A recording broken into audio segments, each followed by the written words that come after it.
Hello students and welcome to the lecture. So students, as we know that we have started the financial knowledge part and we are covering the banking awareness in the section of banking history. Okay. And in the previous lecture, we had started with the liberalization era and we are discussing what are the significant impacts imposed on the economy, or you can say banking sector in the Indian economy after the liberalization era. Okay. So we will continue with the series in this lecture and we will discuss some more significant points regarding the same. Okay, so with this note, let's start this lecture. So the topic is the financial knowledge, banking awareness, banking history we are going to cover. Okay, and here we go. So now the next point is the foreign investments. Okay, liberalization allowed foreign banks to set up operations in India. All right. This led to the entry of international banking giants like the Citibank. It is an American bank. Okay. The Standard Chartered and then the HSBC. HSBC is nowadays also a very famous bank when it's come to the Indian context. Okay. It is basically stands for the Hong Kong Shanghai Banking Corporation. Okay. And by reading the name, you must have got an idea from which place these banks belong. Okay. Yeah, you are right. This banks belongs to the China. All right. So now let's discuss the impact of foreign investment in the Indian banking sector. Okay. By the examples. All right. So the first condition is why the foreign banks were not allowed to the Indian market. That was the first condition we should understand before we start the discussion over the impact. Okay. So generally you can say there was a unofficial declaration about the credibility of foreign banks.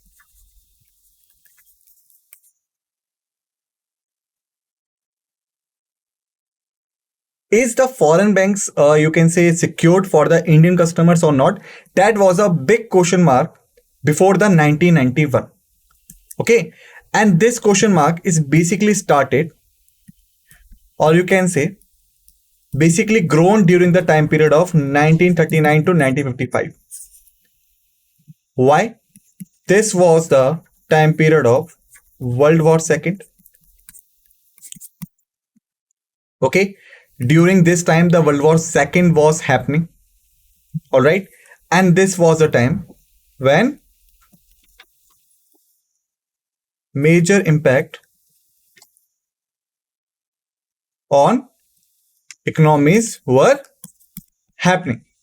Okay, means the countries which involved in the war and the countries which dependent on those countries for economic relations, all these countries were suffering the war causes and major banks were collapsing one after another. Okay, and this was seen by the Indians during this time period because we are also under the control of British government, which is then the part of the war. All right, so these were the major things happening. Even after the World War II, the world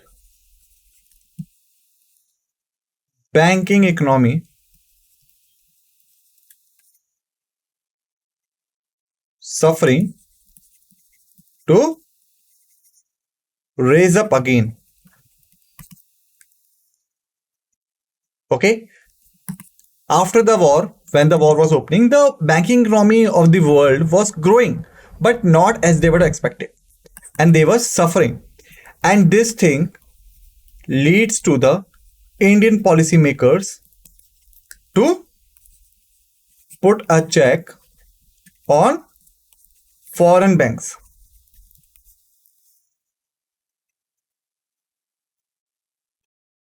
All right, why? Just an example. Suppose this is the foreign bank XYZ. Okay, this is the Indian people who having rupees 20 lakhs to be deposited in the banks. All right, if they deposit it in the foreign bank, the bank which is out of the jurisdiction of Indian authorities, because it was of the foreign origin, you can say.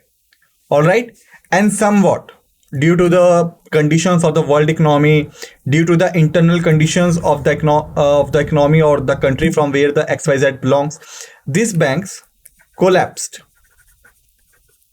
and not able to perform its basic functions and to liquidate the amount to its creditors, means the persons who deposited their amount in this bank. In this scenario, we will lost 20 lakhs, right? And this is a huge loss for us as per the conditions, because rather than investing that money in XYZ, if that money had been invested in the bank ABC, it means we will have our money with our own bank, which could be controlled by the Indian authorities, because now it's under the jurisdiction of the Indian authorities. Okay, so this is just a picture I'm trying to portray before you. Why the foreign banks were cautioned on their credibility? Because if they collapsed, we will not in the condition to secure the amount we paid them. All right, that's why the foreign banks were not allowed in the Indian economy. Okay, but later on, due to the poor performance of banks in India,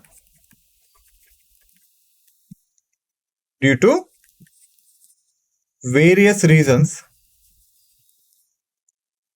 we required a foreign banks to come to India and operate. Why? Why the foreign banks would be helpful in this case? So let's take an example.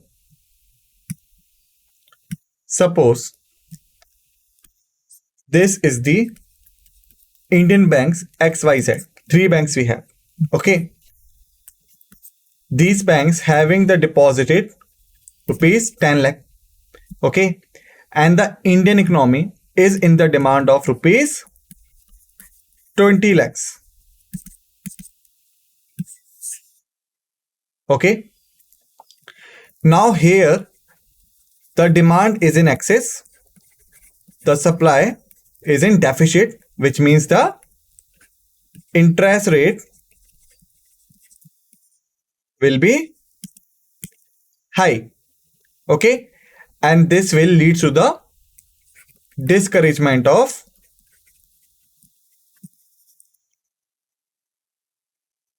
banking sector, and you can say formal sector lending. All right, so that was happening on that time.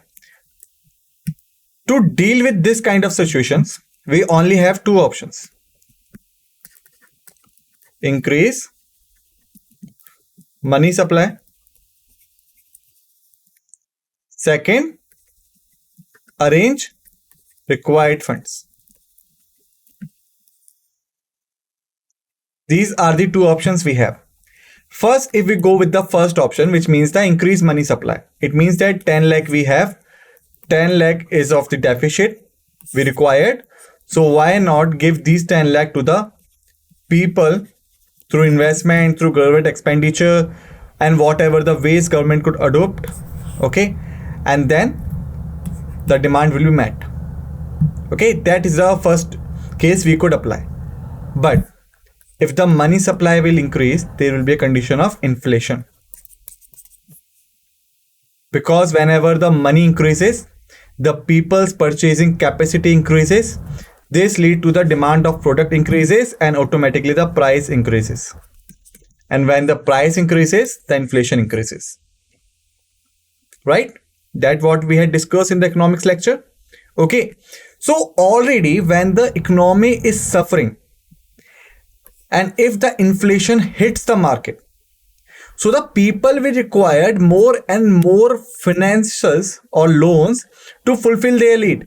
It means that if the demand is only for rupees 20 lakhs, due to the inflation, that will grow to the 30 lakhs. So should we increase the supply from 10 to 20? That's why we could meet the demand. How is it possible? Right? So that is a trap. Okay.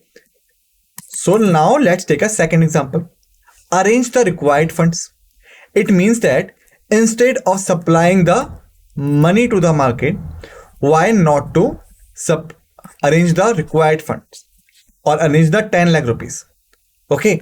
Your banks and financial institutions only having 10 lakhs. They are not in the conditions to increase the funds without increase the money supply in the market. In this scenario, we required a outer player which could enter the market and fulfill the current needs, right? That's why the foreign banks were needed. Okay. So suppose in this case, these are the foreign banks A, B, and C. These banks entered the market. They put rupees 10 lakhs in the economy, and then we had 20 lakhs money available to be granted as a loan. Okay, which means that the interest rate will be moderate or fixed. So that's how, without increasing the inflation, we could maintain the situation. So foreign investment in the foreign banks helps Indian sector or Indian banking sector by this way. Okay. Now, fourth one is the technology and automation. With the adoption of technology, bank introduced automated services including ATMs, which stands for automated transaction machines, and even the online banking. This made banking more convenient and accessible to customers, reducing the need for in-branch transactions. Now the question is why only the liberalization, or why only after the liberalization there is a increase in the technology and the automation? What about before 1990s or 1991? What about this technology and automation before the 1990s one? So let me tell you one thing straightforwardly. Pre-liberalization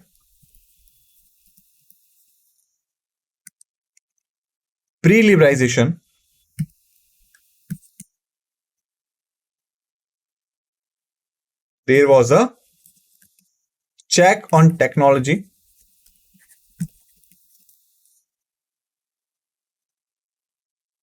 and other scientific methods to be acquired by Indian player from foreign entity.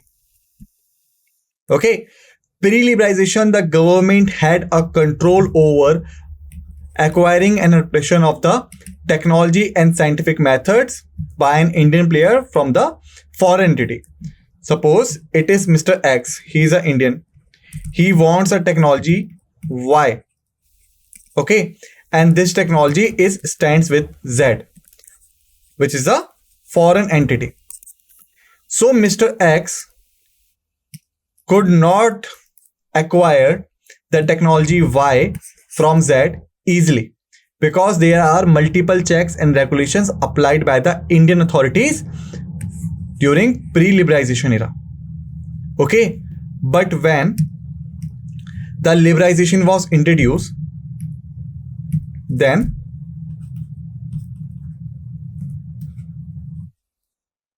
checks and regulations were relaxed or and liberated during liberalization. Okay, and this lead to adoption and acquirement of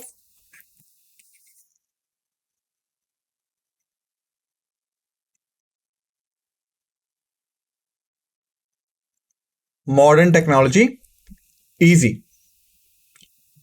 Okay, now Mr. X could easily contact Mr. Z if he wants a technology Y.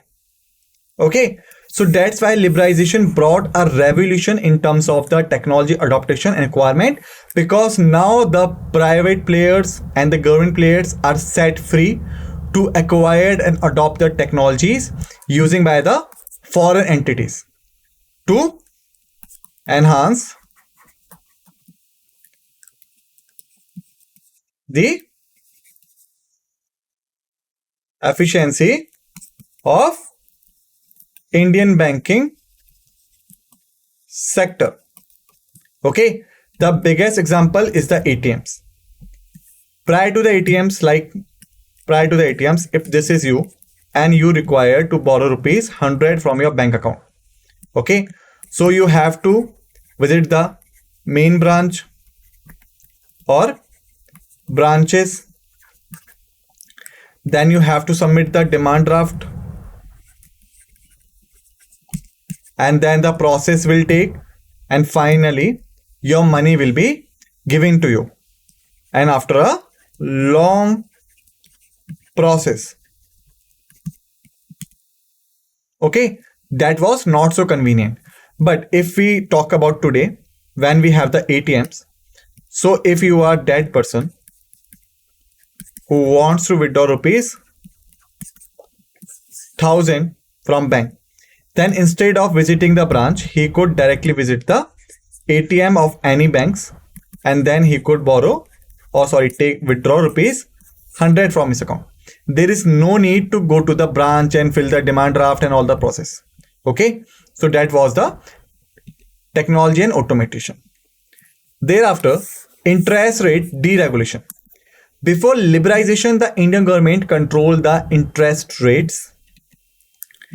Deregulation allowed banks to set their own interest rate for deposits and loans, enabling market forces to determine the rates. This led to the greater efficiency and better allocation of capital. Okay, so basically, after the 1969 and the 1980, when the banks were got nationalized, okay, so what happened? The interest they are supposed to pay to depositor and supposed to earn from the loan holder were generally getting fixed by the government. Okay, what is the interest they are required to pay to the depositor, and what are the interest they are required to get from the loan holder. Okay, and that was not so efficient when it's come to bank favor. Why? Because listen, the government will try to do welfare approach, right? They will only focusing the priority sectors. Okay, thereafter they will always try to lower the interest rate. They are supposed to charge from the loan holder. All right, because they having the you can say the welfare approach. But when it's come to the banks, because banks are also the business, they will have a the survival approach. How to survive the market? Okay, for example, just take an example. XYZ, it's a bank under the government. Government said, if you deposit your money with us, we will give you 4% interest.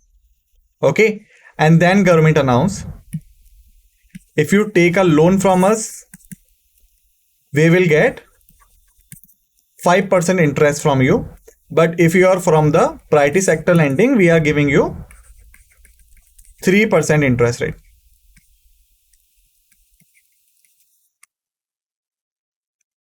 So if we looked at that condition, only 1% extra they are getting in the loan scenario, and even they are in the minus 1% loss when it's come to the priority sector, because it is doing by the government and government only focusing on the welfare approach. But now, is it possible for any business who is holding multiple roles to survive in this kind of condition? No. And that was the reason why the most of the banks were collapsed. Okay, so when the government introduced the liberalization, then even they deregulate the interest rate. Okay, and the banks were set free to decide their own interest rate for deposits and loans. And this is generally done by a committee which is found in each and every bank, known as the Assets Liabilities Committee. Okay, and this committee basically held by the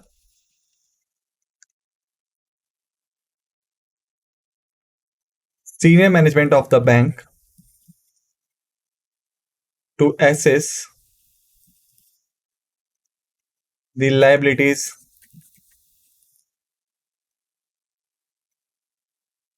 and assets, and then decide interest rates. Okay, this committee is basically responsible for it. After the deregulation, they do not require a government orders to decide the interest rate on the deposit or on the loans, but they having their own committee known as the Assets Liability Committee, which examines the liabilities, means deposits held by the bank, which the bank is required to pay to the original account holders who deposit their money with the bank. And then the assets means the investment and the loan provided by the banks to the people. Okay, and thereafter they decide the interest rates. All right, however, base rate is required to be followed. However, the banks are allowed to decide their own interest rate on the deposited and on the loans, but the base rate is required to be followed. No one could breach the base rate policy. It means that, suppose if Reserve Bank of India states 4% should be the base rate on which the loan will provide it. They have three banks, X, Y, Z. Okay, no bank is allowed to give the loan below the 4%. They could give at 6%, 7%, 8%, but not below the 4% to maintain the healthy competition in the market. Okay, it is only allowed for three conditions, like as we had discussed. One for the priority sector. Okay, second for bank's own employees. Third for against the fixed deposit. then only the loan could be granted below the base rate. Okay. Thereafter, the credit growth. The liberalization of the banking sector resulted in increased credit ability. Banks expanded their lending activities, providing loans to businesses, consumers, and industries, thereby contributing to economic growth and development. Uh, you can say, prior to liberalizations, when they were mainly controlled by the government management, right?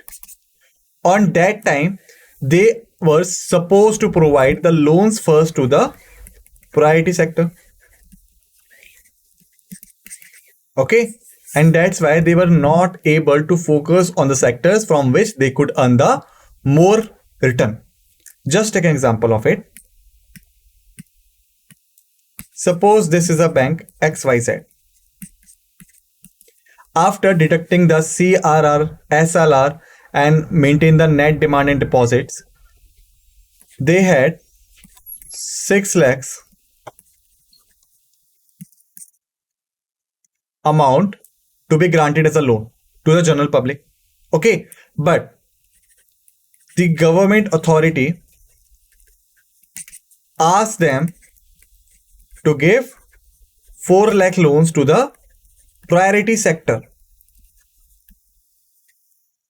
at lower interest rate.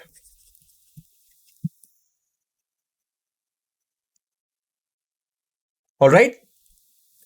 Then only 2 lakhs will be left with the bank to focus on land activities like businesses, consumers, and industries, and this will limit the bank's capacity to earn more. How? Just take an example. Suppose if the bank could practice the 6 lakhs at 10%, then bank is supposed to get rupees 60,000 as a profit. But now bank is only allowed to give 2 lakhs to the other partners at 10%, then they are earning just 20,000 as an interest. All right. So that's why the credit growth was limited. But after the liberalization, when the banks were allowed to maintain their lending activities, then they started providing the loans to the businesses, consumers, industries, and thereby they are contributing to the growth and development of the Indian economy. So students, basically in this lecture we have discussed about some other facts and figures. All right, I hope that all the facts and figures which we had discussed are understandable for you. Okay, please revise all the facts and figures thoroughly before you come for the next lecture. If you are able to revise them properly, then you will be able to connect them with each other. Otherwise, you won't be able to grasp the facts and figures properly. So in the next lecture, we will continue with the same topic. Till then, just revise the facts and figures. With this note, let's end this lecture and thank you.